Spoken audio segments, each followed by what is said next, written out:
La bohème a été une invention tout à fait particulière, à peu près, bon, au milieu du 19e siècle, un petit peu avant, mais bon, et qui va tourner comme ça, bon, allez, comptant très très gros, un siècle. C'est l'idée que l'artiste n'est pas un métier, c'est une vocation, et que on peut sacrifier d'une certaine façon sa vie quotidienne à l'art. Et que l'artiste n'est pas quelqu'un qui doit rechercher l'argent et le succès, il doit vivre pour l'art. C'est l'art pour l'art. Si on s'en tient à cet aspect-là, il n'y a plus beaucoup d'artistes. Wonderful.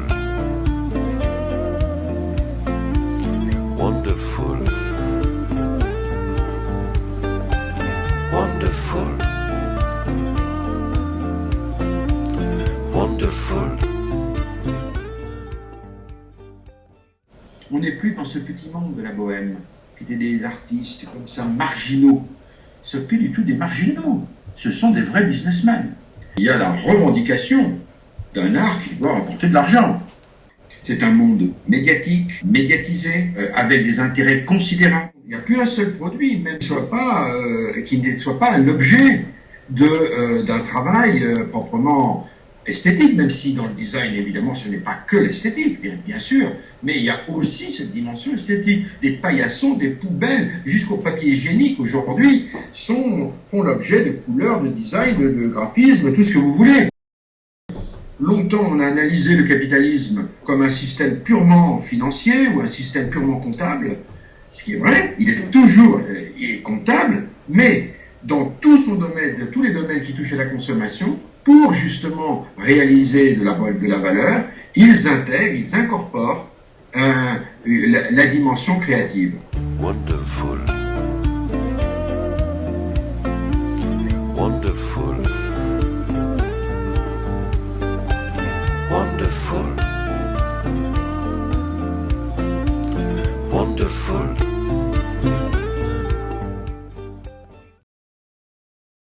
Le capitalisme, il a créé, lui, un genre particulier, qui est l'art de consommation. Ça touche les objets, ça touche les magasins, ça touche les bars, les hôtels, les restaurants, ça touche la communication. C'est pas de l'art au sens traditionnel du mot, en tout cas pour les modernes, c'est-à-dire qui est désintéressé, qui est pur. Le génie du capitalisme de consommation, c'est qu'il a, pour ainsi dire, capté les émotions dans la vie privée, la quête du bien-être,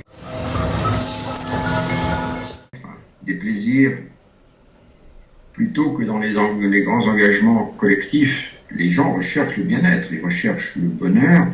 Alors, ils le recherchent peut-être avec un miroir aux alouettes, parce que c'est pas du tout évident que ce soit les objets, les produits, les services, les distractions médiatiques qui, au fond, permettent d'être heureux. Ça a capté les énergies, les intentions des gens.